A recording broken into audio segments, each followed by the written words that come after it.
Here from. He's in his like this suit and everything.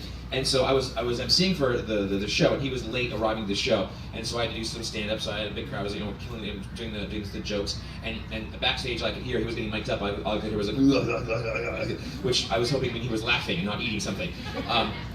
But afterwards, I got some one-on-one time with him, and it was so funny because at this point I was like, oh, the show Eat Street's pretty big now. Everyone's like, I'm pretty big cheese. Arnold, do you know who I am? And so Arnold's like, he goes, I want to thank you very much for taking the time. He goes, you're a really hilarious guy. You're very funny. He goes, don't take this the wrong way, but who the hell are you? I don't watch your show. I don't even. It's on the cooking channel. I don't have cable at the guest house. Maria's still upset about the maid. He didn't say that really, but that's.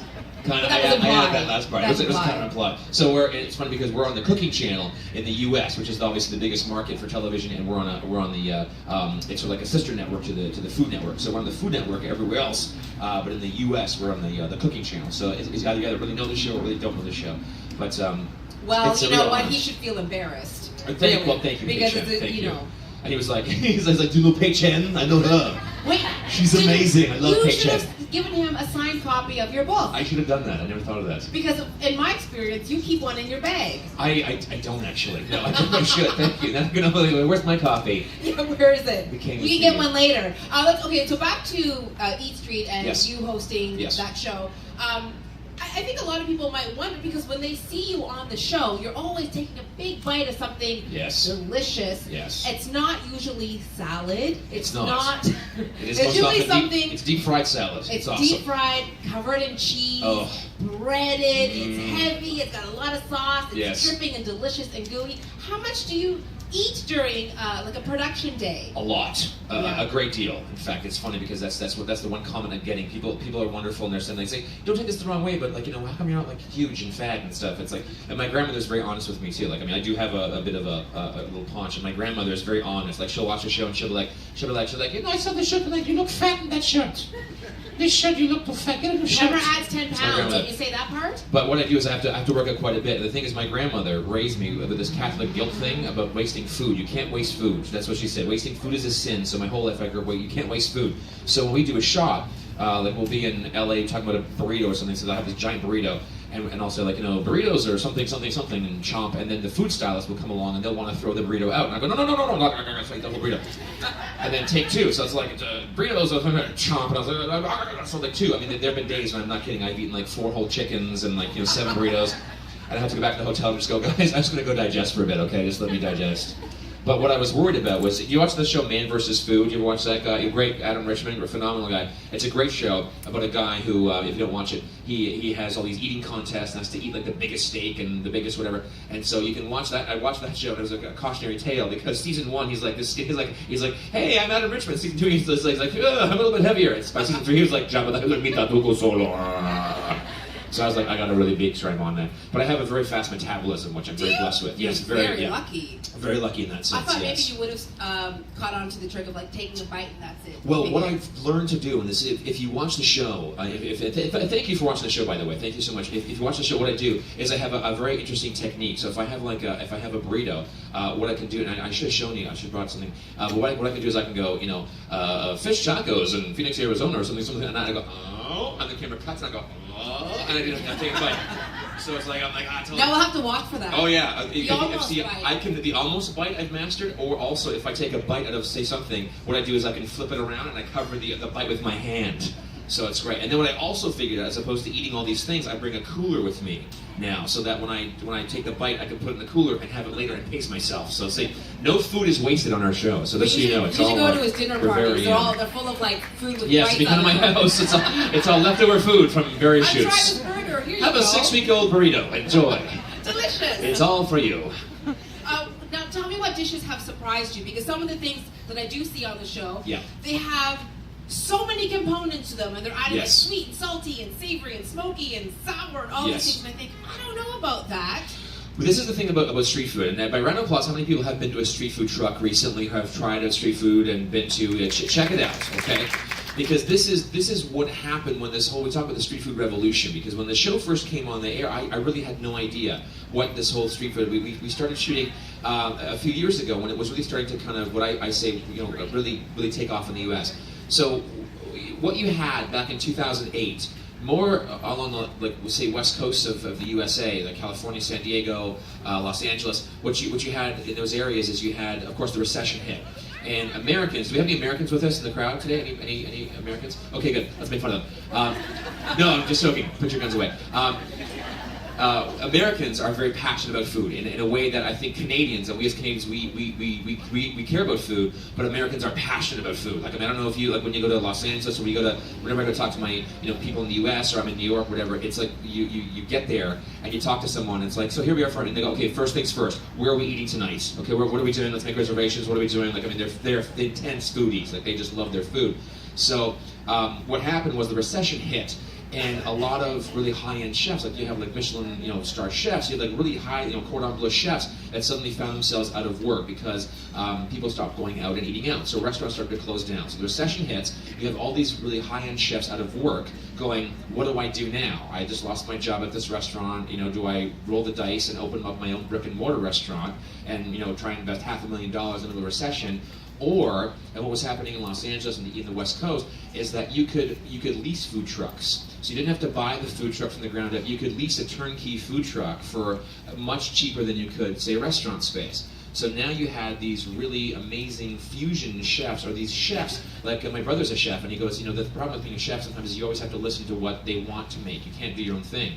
And so now you have these really incredibly highly skilled, highly trained chefs going, you know what, I got my own place now on wheels, I can do whatever I want. So now you had these incredible fusion dishes. You had like Indian comfort food mixed with American comfort food. You had Tex-Mex, you had like, Indian Mexican food, all these really incredible fusion examples of this now what became the new gourmet street food. So the creativity just went through the roof. So I mean, the things that you see, literally, I'm quite sure, didn't exist. Amazing. Like this stuff that you wouldn't exist, but because now you have, I mean, the chefs could play. They could just do what they wanted to do. So you had all this incredible food, and we tried to capture that in our book as well. We tried to show like some of the best and most unique dishes.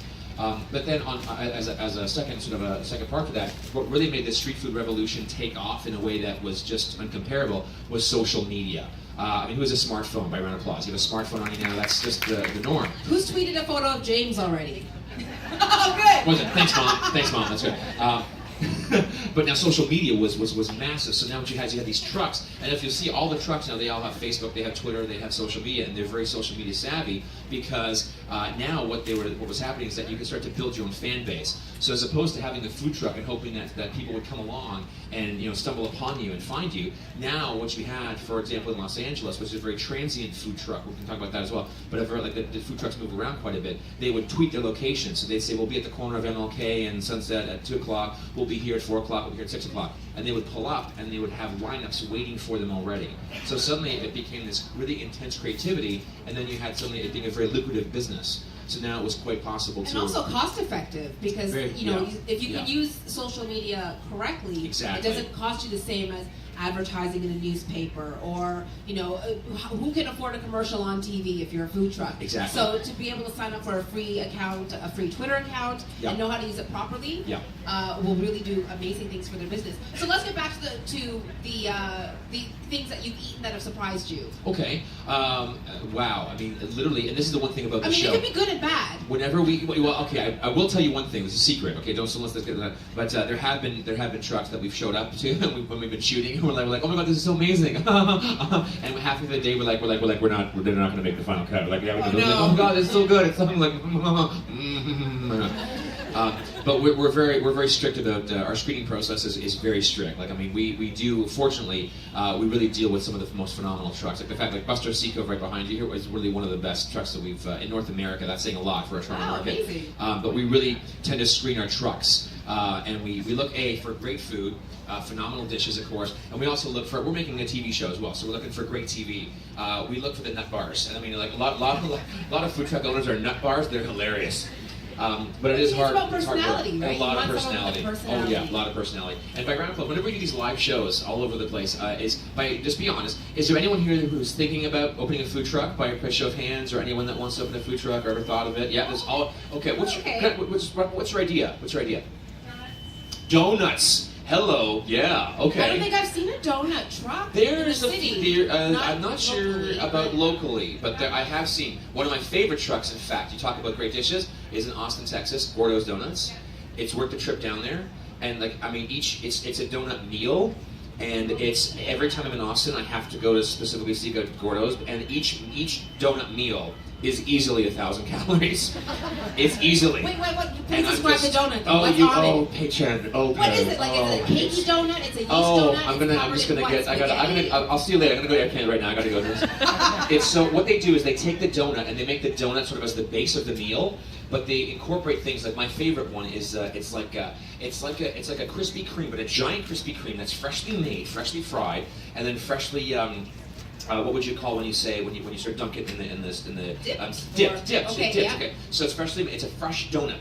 And it's massive, it's awesome. Then they pile bacon and maple syrup on top of it, and it's just like, Who hasn't eaten yet today? It's so good. Now really hungry. Who's got some points on? Who got some airline points? That's good. Let's just go. Come on. Let's all book a trip. We'll charter a Let's plane. just go. Come on, let's do it. It's so good. That's one of my favorites, and that's a classic example. I mean, because it's donut meal, so it's not a dessert thing. So like they've taken a donut and they turn it on its head. I mean, like what?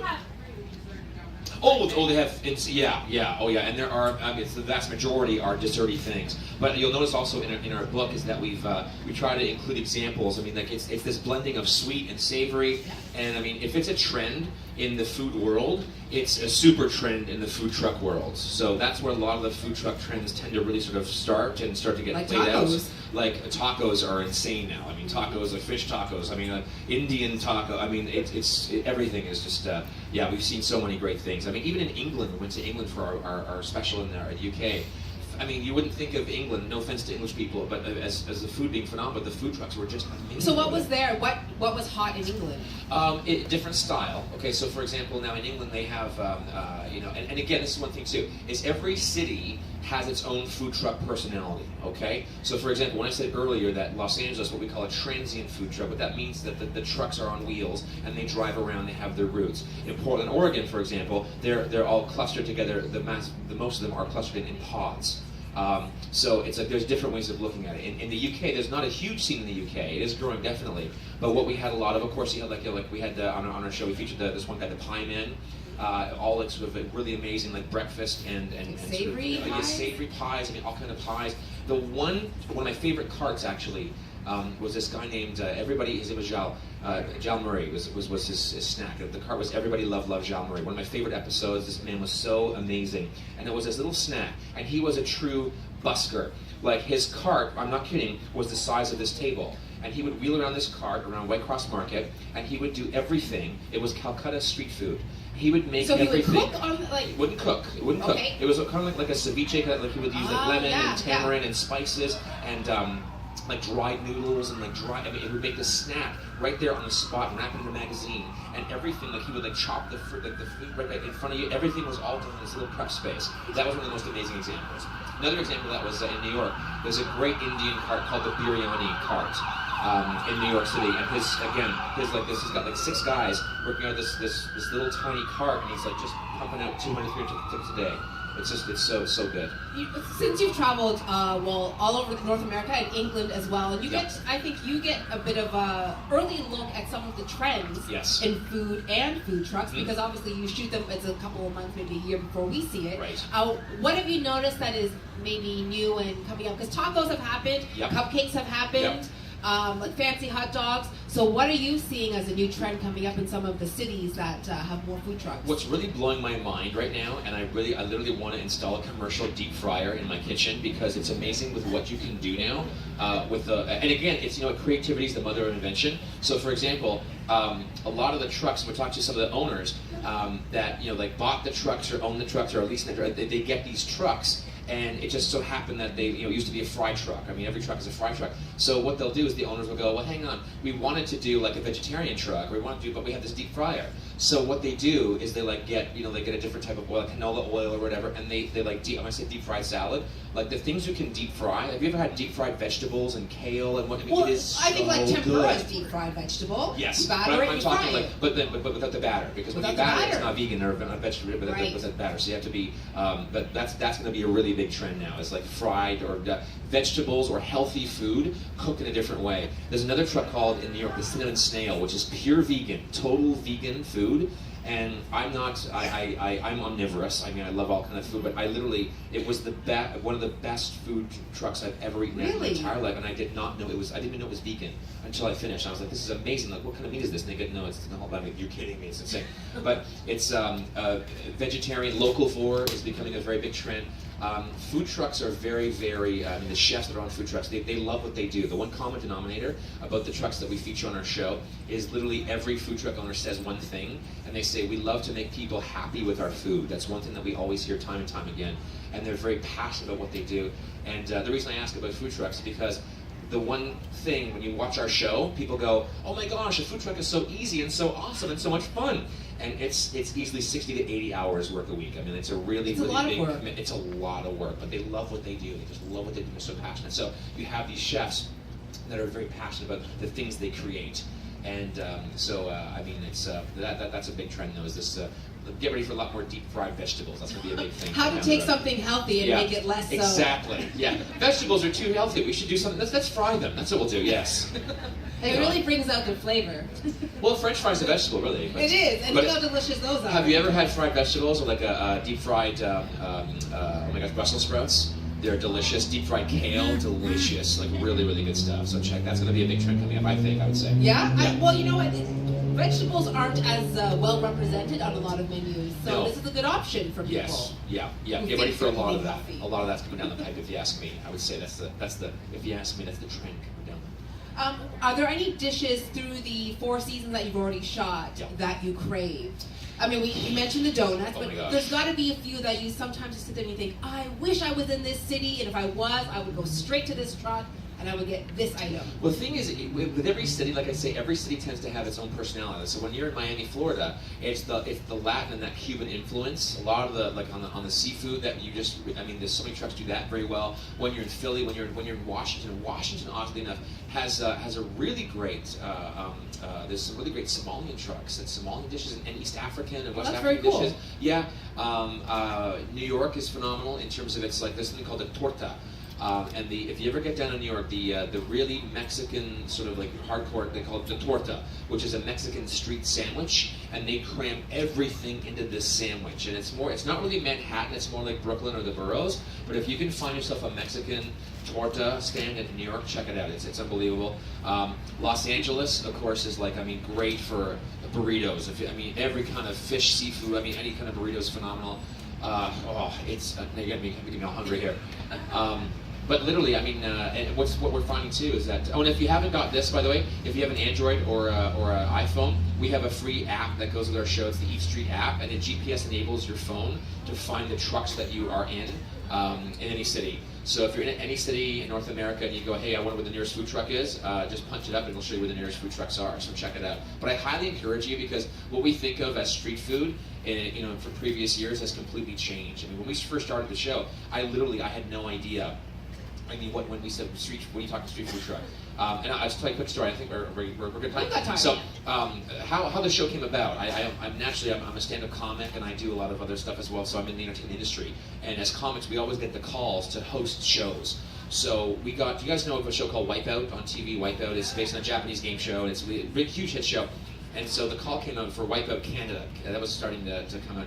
And so every comic in Canada wanted to be on Wipeout Canada, be the host of that. So it was a massive cattle call, like 400 guys all across the country. And it got whittled down. And the final auditions were my friend Jerry D, my friend Ennis, and my friend Jonathan Torrens, and then myself were the final 4. So those are some pretty good names. Pretty big heavy hitters. So we knew that two of the 4 of us were going to be on the show. And it's one of those things where you go in and you audition, because we all sort of know each other, we just went in and we just had fun. Like, we were just playing and screwing around, and it was one of those auditions where you just go, I came out of that, I think every one of us came out of there going, I so got that. I got that. I know I got that job. Yeah. And so I got the call 2 weeks later, and they said, you know what, listen, we're not going to go with you, we're going with Jonathan Ennis. I was like, okay, no problem. But then I got a call 2 weeks after that from this guy in Vancouver, and he goes, hi, my name's Peter Wall. And he says, I just want you to know, I just saw your audition tape for Wipeout. It's being passed around. And I'm like, oh, that's what you want to hear as an actor. And he goes, I'm in kind of an interesting position. He goes, I'm doing a spec for the Food Network right now. And he goes, it's just a spec. We have no money for it's just an idea at this point. And he goes, but the one mandate that the Food Network said, they said, we absolutely, under no circumstances, do not get a comic to host the show. And suddenly you said, I'm not a comic. Yeah. And he said, so I know it's no way. He goes, but I just kind of have this feeling. He goes, I don't know. He goes, I saw your tape. He goes, I just think you'd be great. He said, can you send me a tape to try and kind of convince them, because I think this might work. And he says, the show's called Food in the Fast Lane, and it's about food trucks. I'm like, what the heck's food truck? This is like years ago. What's a food truck? I mean, like a fry truck? Like, no one's going to watch that show. But then he said, what you want to do is you never want to send a tape. You want to go in person, and you want to sell yourself. So I said, well, where are you guys shooting? He goes, well, we're going to be in Washington this day, we're going to be in Philadelphia this day, and then New York in this day. And I was like, oh my gosh, I'm in New York that weekend. Woo! Right? Whatever. So I called my mother, I said, Mom, we're going to New York for this weekend. She's like, okay, cool. So I flew down to New York with my mom. Okay, now we'll make a little vacation in case something happens. And I met them on the street, and they were fantastic folks. And the thing is, I shouldn't, I don't know if that's a plea. I don't know if I should. Anyway, so no, say it. Okay, so this is all between us. Okay, we're all friends. So when you shoot in New York, you have to have a permit. Like New York and LA, when you they're very hardcore. Like if you don't have a permit, you have a camera. The police will pull over and they're like, "Where's your permit? No permit." Whoop! Like with the comp, it's really crazy. So it was Canadian production, just a spec pilot. We have no money. So he said, "Listen," he goes, "You know what? Thanks for coming out." He goes, "We really have no time. We don't have a permit. He goes, but I just want to get you on tape, just take some stuff. If that's okay." I'm like, "Sure." And he goes, "Listen, we have no time. We got to get this in if you can get this in 2 or 3 takes, that'd be great." I'm like, "Cool." And my one superpower on the planet is I can look at this, and I can get if it's 2 or 3 lines, I can go, "Boom, let's go." So that is a very good skill to have for television. It's a good skill to have. Great skill. So literally, it was like ninjas. We're like, okay, ready, okay, looking around, like, okay, cameras out, go. And we're like doing this one thing. It's like, and I was like, boom, and the camera guy's like, we got it, that's great, that's awesome, that's good. Okay, let's do one for safety. So we walked in the camera, like, and action, go. And that's Canadian TV, by the way, just in case you realize. You see stuff on it. No, it's very low budget at the beginning. So he goes, okay, that's awesome. He goes, so in the van, off of this location.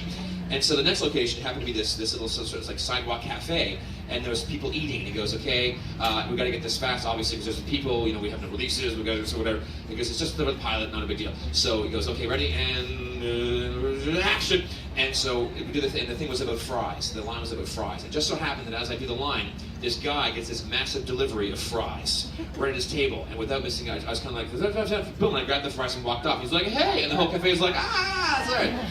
And so they're like, that's awesome, oh my God, cut, perfect, we got that.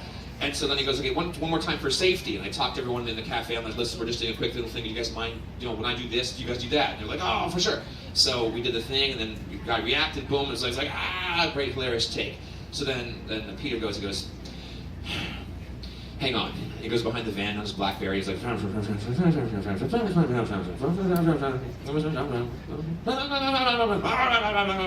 he comes back, and he goes, okay, I'll tell you what.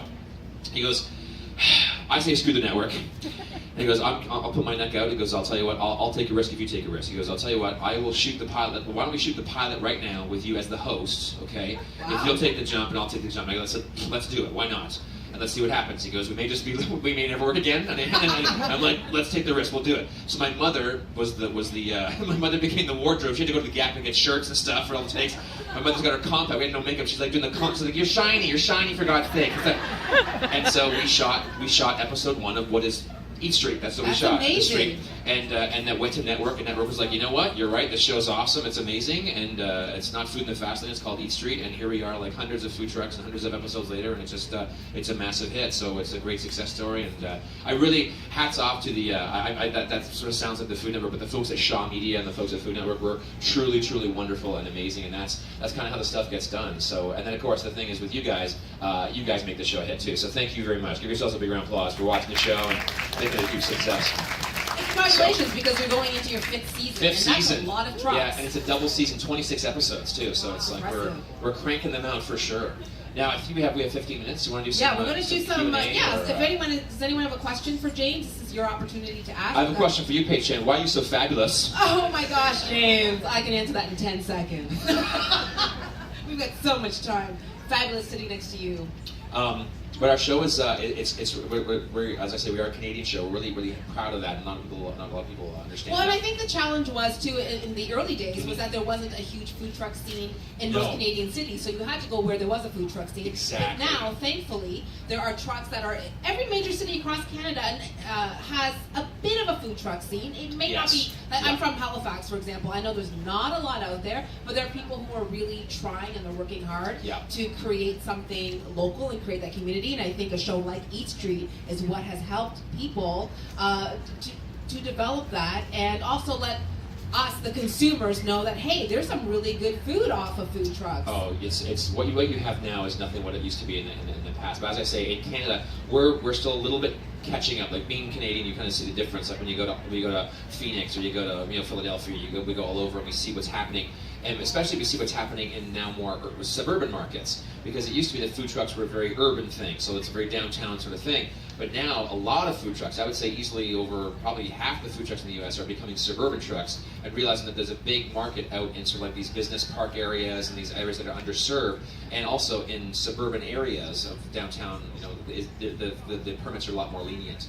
Well, I think that's the other issue when people ask, how come there's not a food truck, outside of my business? Exactly. Well, there's issues, especially in Toronto. It's a challenge for a lot of the trucks. But so we had a few people with questions. Is that right? I think I saw you right here. Yes. How do you find out about food trucks?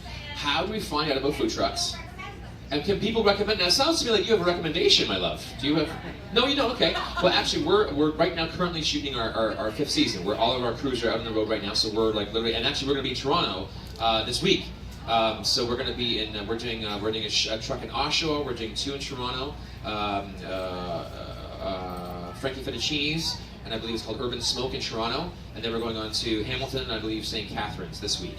But we're still looking for trucks. So go on the Eat Street website on foodnetwork.ca and recommend. We have an Eat Street section, and you can just contact us via there if you have. But get it in fast, if you know, because we really need to get. We're planning our routing right now, so we have to have. I think our next season has to be in the can and be delivered in a matter of a few months. So we're now shooting the trucks now. So get it in ASAP. But yeah, and also. Keep your eyes open. And again, I also want to say a big shout out to Food Network Canada for doing a phenomenal job and supporting us literally through all the years.